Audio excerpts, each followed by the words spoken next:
remember, trust no one.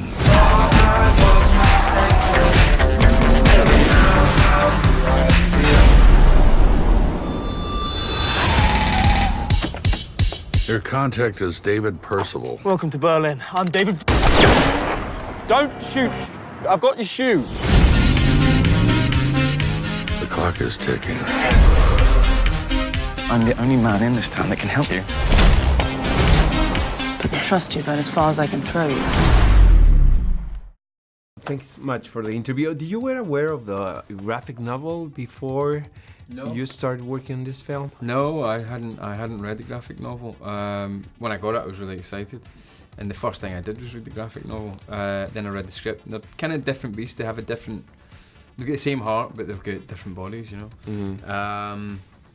But it's just, man, it's just a great world to set your stories in. There's so much that can happen in that kind of atmosphere. Yeah. What do you find interesting in the script that made you decide, I'm going to be part of this movie? It was something ending.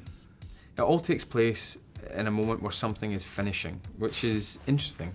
You know, we start to tell a story when everything is stopping. Mm-hmm. The wall is coming down. The world is about to change.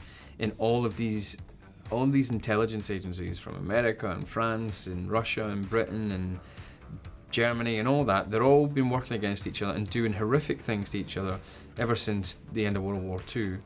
And the wall is coming down and all the secrets are going to come out. All their hideous actions and secrets are going to become public knowledge, and they're terrified. So all these intelligence organizations are running around chasing their tail, trying to find out who's got this information and trying to help each other find it. I just thought that was a really different kind of story.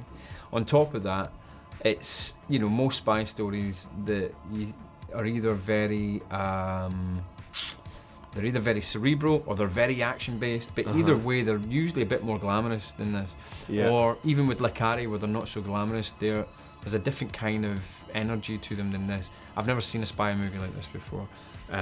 If Bond is like the shining spy, It's another thing, yeah. spy movies, this is like the sewers of spy movies, you know, where it's everybody's having sex with each other and drugs are rife and alcohol's rife and everybody's got STDs and it's just dirty.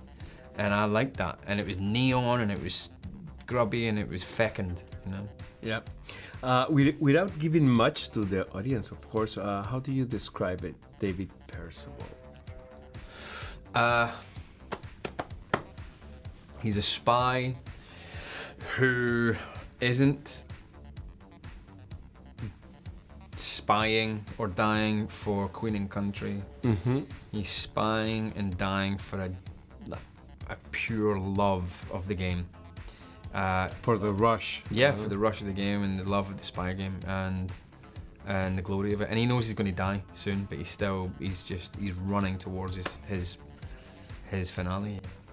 James, is it true that you broke your hand during the filming of Split and still you do the stunt scenes here in Atomic? Yeah, no, I broke my hand. I had a broken hand for the majority of the film. For this film. And I called the director and said, look man, I broke my hand on like the second last day of Split. I was like, if you need to, you know, recast it, fire me and hire somebody else, go for it, I totally understand. And he would just go with it. But we decided that it would be really cool for him to have a plaster cast anyway and make that part of the character. But yeah, I was able to do all the stunts with the cast on, it was fine. I was even able to drive a car, it was cool. How's David Leitch as a director?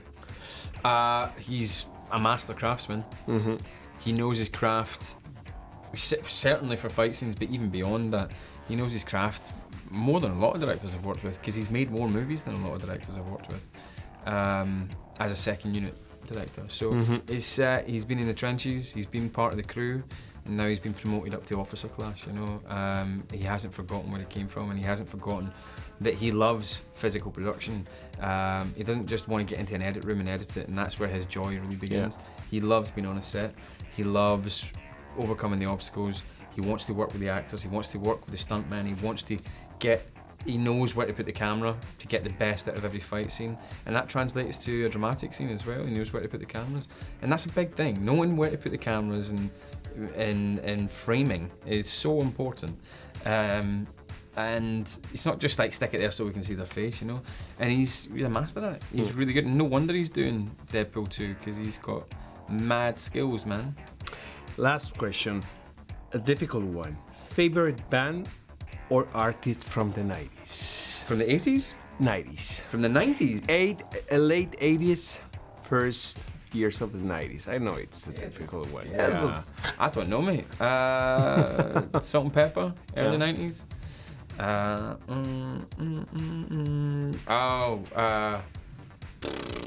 Alanis Morissette singing Black Velvet. Will Smith singing Summertime, which is just epic. Good choices, my friend. Thanks, man.